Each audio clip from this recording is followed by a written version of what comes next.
The world isn't cruel to bad people. It's cruel to naive ones. The smartest person in the room isn't the one with the most degrees or the highest IQ. It's the one who understands how people actually work, not how they're supposed to work. And the crazy part? Everything you need to know about human nature was written down 500 years ago by a man who'd just been tortured, imprisoned, and thrown out of his own government. His name was Niccolo Machiavelli, and the book he wrote is still one of the most banned, most feared, and most misunderstood texts in history.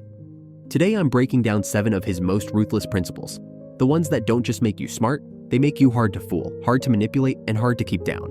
The last one is the reason most people stay stuck their entire lives. And once you hear it, you'll understand exactly who's been benefiting from your ignorance. Let's get into it. It's 1513. Florence, Italy. Machiavelli has spent 14 years as a senior diplomat for the Florentine Republic. He's negotiated with kings. He's watched generals win wars. He's studied the exact moments where leaders either seized power or lost everything. Then the Medici family takes over. Overnight, Machiavelli goes from political insider to enemy of the state. He's arrested. They tie his hands behind his back, hoist him off the ground by his wrists, and drop him, over and over. A torture method called the strappado, designed to dislocate your shoulders. He doesn't break. They throw him in a cell. He sits in the dark for weeks, and when they finally release him, broken, exiled, banned from politics. Most people would have disappeared, gone quiet, felt sorry for themselves. Machiavelli did the opposite. He went home to his small farm outside Florence, and every night, he put on his old diplomatic robes, like he was still someone, sat at his desk, and started writing. And what came out of that room was The Prince, a book so honest about human nature that people have been afraid of it for 5 centuries. Here's the thing, Machiavelli didn't write that book to be evil. He wrote it because he'd watched good, naive people get destroyed by people who understood the game better. And he decided that ignorance wasn't noble, it was dangerous. That's what these 7 lessons are about. Not manipulation, awareness. If this is already hitting different, go ahead and hit that like button. It helps more people find this. And subscribe, because we go deep on this channel. Lesson 1. Stop trusting what people say. Watch what they do. Machiavelli wrote, "Everyone sees what you appear to be. Few experience what you really are."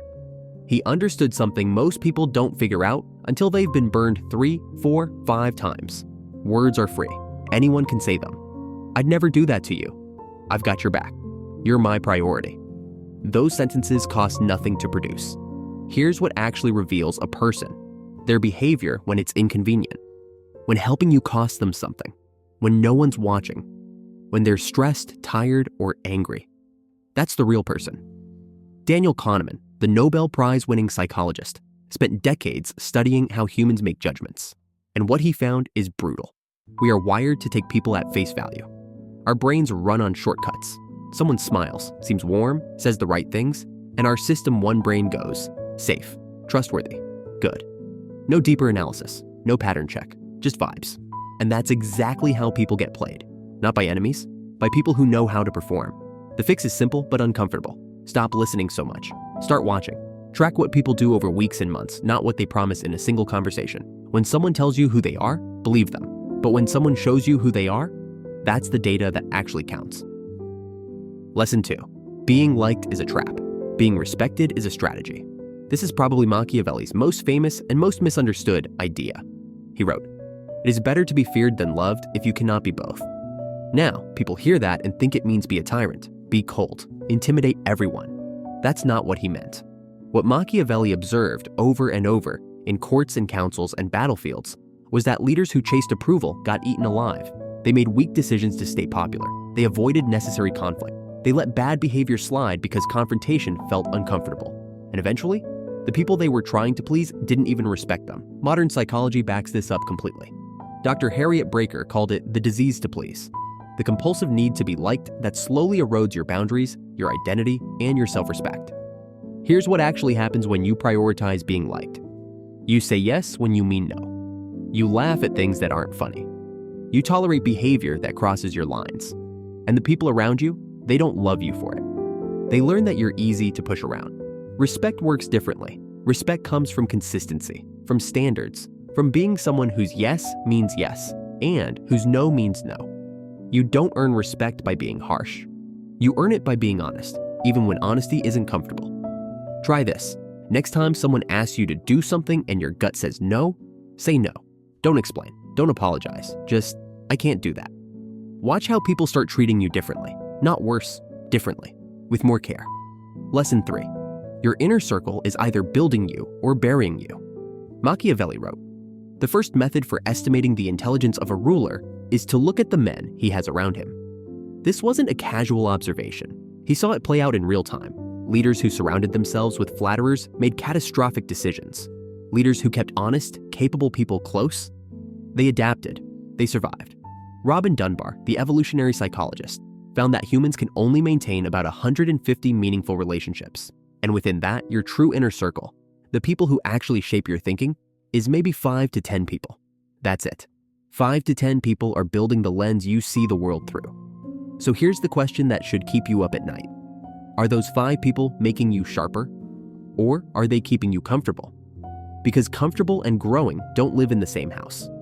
Machiavelli was ruthless about this. He said a leader must demand truth from advisors, and the only way to get truth is to make people understand that honesty won't be punished. If you get defensive every time someone gives you hard feedback, you're training everyone around you to lie to your face.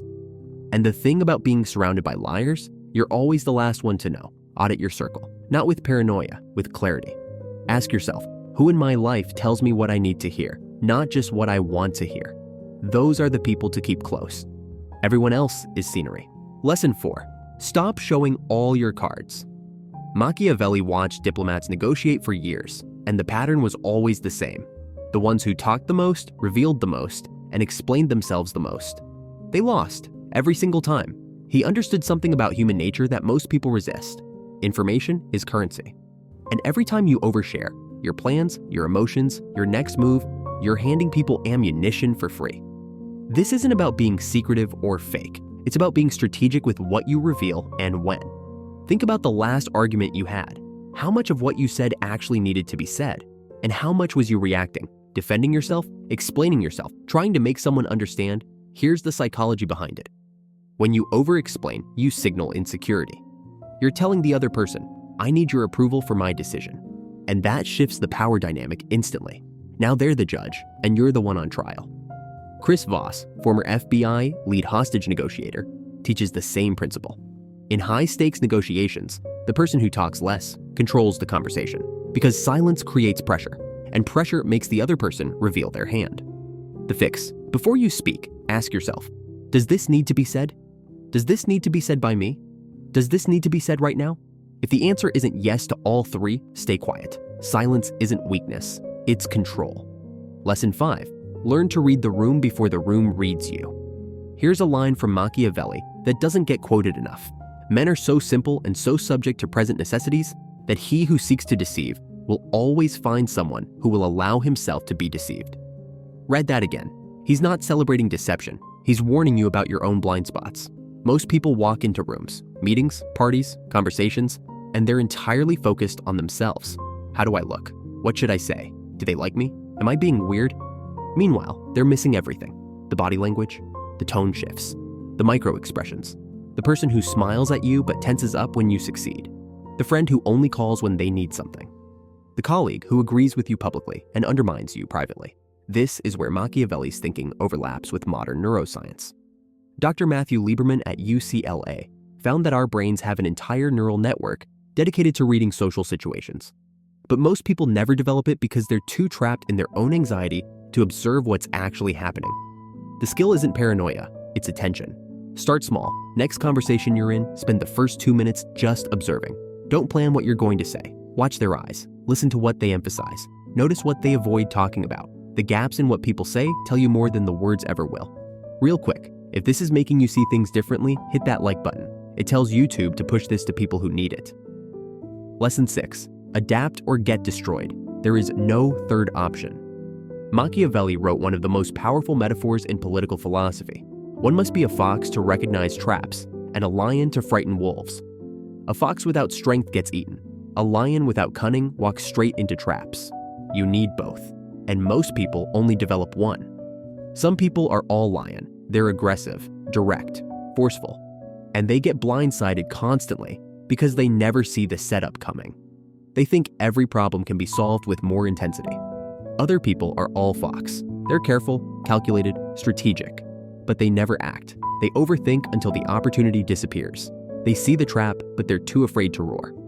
The psychologist Walter Mischel, famous for the marshmallow experiment, found that success isn't about having one dominant trait. It's about cognitive flexibility, the ability to shift strategies depending on what the situation demands. Some moments require patience. Wait. Observe. Let the other person overplay their hand. Other moments require aggression. Speak up. Draw the line. Make it clear that this stops now. The mistake most people make is applying the same approach to every situation. They have a hammer, so everything looks like a nail. Machiavelli's point was this: the people who survive, in politics, in business, in relationships, are the ones who can read what the moment requires and become that, not fake, flexible. Ask yourself honestly, am I more fox or more lion? Whatever your answer is, that's the muscle you need to build less. Start strengthening the other one. Lesson 7. Your ignorance is someone else's advantage. This is the one I said would change everything. And I meant it. Machiavelli didn't write The Prince for powerful people. He wrote it for people who kept getting crushed by powerful people. It was a field guide for surviving in a world that doesn't reward innocence. And his central message was this: the biggest danger isn't evil people. It's your refusal to understand how they operate. Every time you say, I don't play games, someone who does play games just gained an advantage over you. Every time you say, I just trust my gut, someone who studies behavior just read you like a book. Every time you say, I don't care about politics, at work, in your family, and your social circle, someone who does care about politics is making decisions that affect your life. This is what Machiavelli tried to warn people about 500 years ago, and it's the same warning Robert Greene echoed in the 48 Laws of Power. Ignorance doesn't protect you, it exposes you.